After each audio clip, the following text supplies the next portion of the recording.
All right, welcome to Bigfoot's Wilderness. Today's story is called The Tennessee Prowler. Let's go ahead and get into it.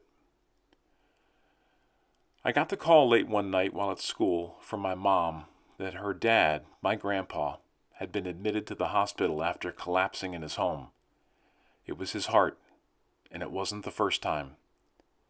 Apparently, his recent dizzy spells and fainting were linked to a multitude of other problems, including an abnormal heart rate. Not to mention a failure to take his own medication.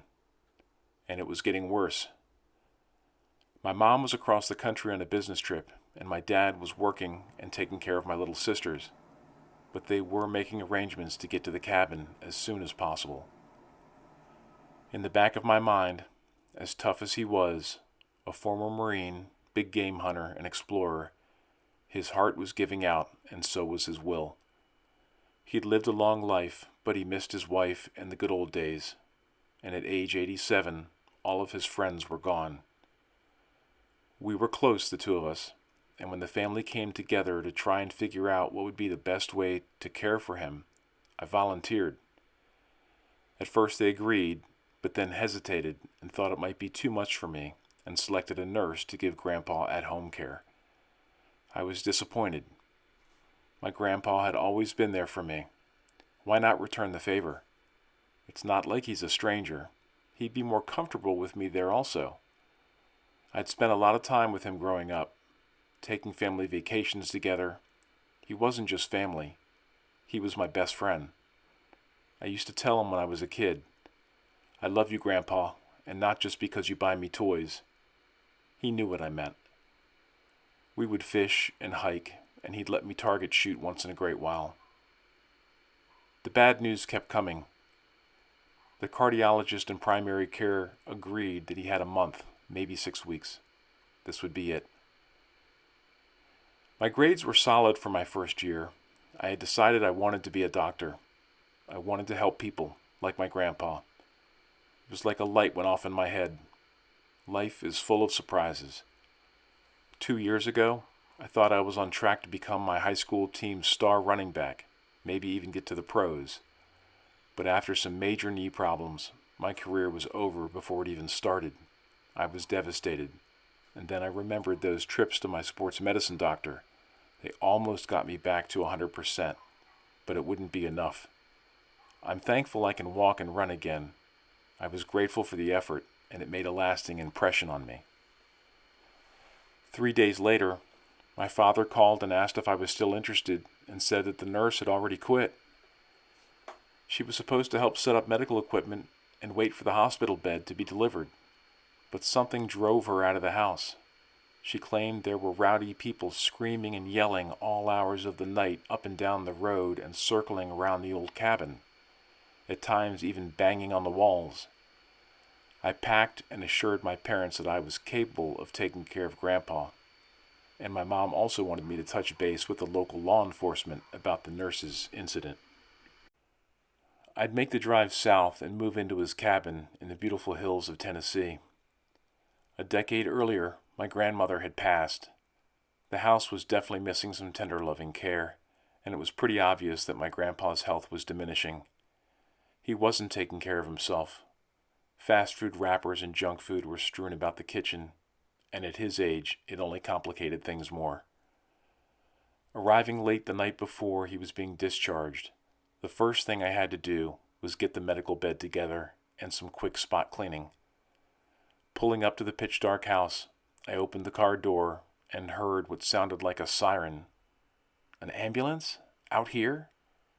For some unknown reason, the hairs on my arms and the back of my neck stood straight up.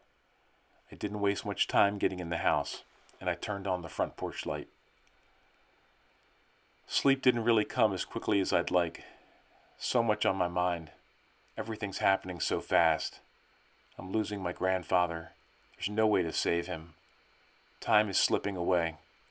Slowly, I finally started to drift off until I was up again, thinking I heard something talking and what sounded like walking up and down the gravel road and into the driveway, which was kind of a horseshoe shape that led you to the front steps of the cabin.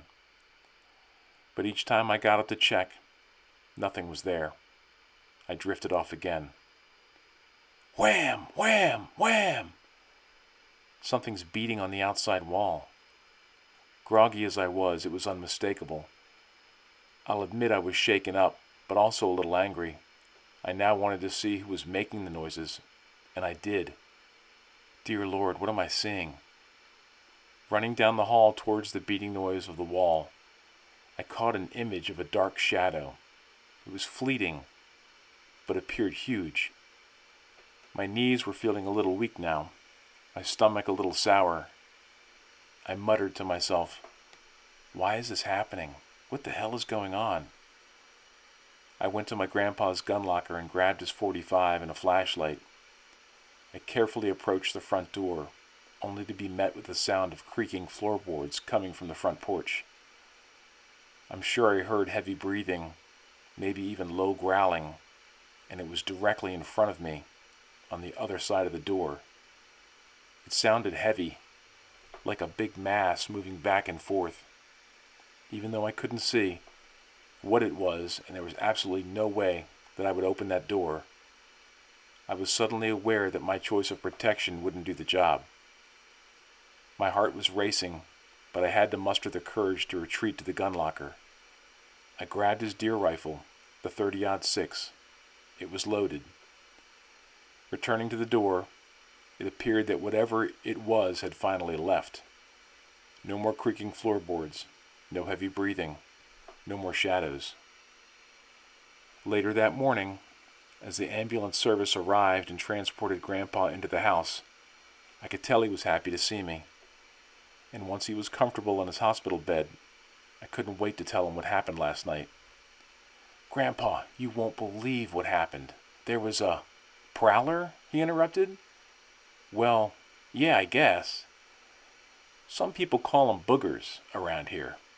Others call them Bigfoot. I call them prowlers, 'cause they're always sneaking around and watching you. You know, prowling. Oh my God, my head was spinning. Bigfoot? Thomas, the first time I saw them, I was petrified. They gave me nightmares. They live in the caves on my property, and I think all around Sevier County. 6, 7, 8 feet tall, charcoal black, except for their face, hands, and feet, which was more of an ashy gray. These things have chased me out of the woods more than once, and I chased them off my driveway more than once. They've always watched me when they were in my woods, or should I say their woods. Before my arthritis got too bad, your grandmother and I would sit on the porch and I'd play the guitar. It didn't take long before we'd hear a knock, several knocks, wood knocks. Pretty close too, almost like they were saying, "Hey, he's at it again, playing music. Everybody listen." I never heard another knock while I would play. It would be naive of me to say that they're harmless. They're some kind of animal, living wild and free. If they wanted to kill you, it wouldn't take much. If you ever saw how fast they ran and what they can do to a deer with their bare hands, well, it's the stuff of nightmares. One thing I never did was point my gun at any one of them. That's a hard habit to break with my background and experience. We aren't friendly, but I think there is a mutual understanding. Aside from scaring the hell out of you, they never once tried to harm us. I know people have said that they only hunt at night. Baloney. My first time coming into contact with these creatures was in broad daylight. They comb the woods, foraging and hunting all the time. And they can cover some serious ground too. I thought I'd seen them once when hunting at one of my hunting buddies' deer stands 20 miles away. I always wondered if they saw me, because I saw them.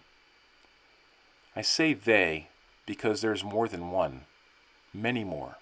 Like a big family. Unless I miss my guess, the reason they harassed you and that poor nurse lady was because of what was in my outdoor freezer. You know my neighbor down the road? You saw his cabin on the way in. Well, he hunts the woods too. He knows about them. We've shared intel. He said it with a smirk. He's been stocking his deer meat here because his freezer is broken. And if you were to go out and check, I'm sure every last bit of meat is gone. They're just ravenous all the time and opportunists. They don't always steal the meat, but like I said, if hunting is lean, they'll find other ways to get a meal. Best if you stay away. Don't confront them, please. We talked all morning about the Tennessee Prowlers, and I must have exhausted him with all of my questions because he eventually drifted off to sleep. Over the next few days, Grandpa had me move his bed closer to the window. He was looking for them, or maybe wanted them to see him. It was kind of a mystery. It seemed to take his mind off of the medications and general discomfort, at least for a few days. One early morning, Grandpa rang his bell repeatedly until I made my way in there.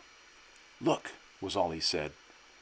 Beyond the horseshoe driveway and across the gravel road was a tall, thin, almost charcoal black figure staring back at us. It was amazing. A Bigfoot. A prowler. He was checking us out. My grandfather just stared until his eyes almost seemed glassy, but yet they were different.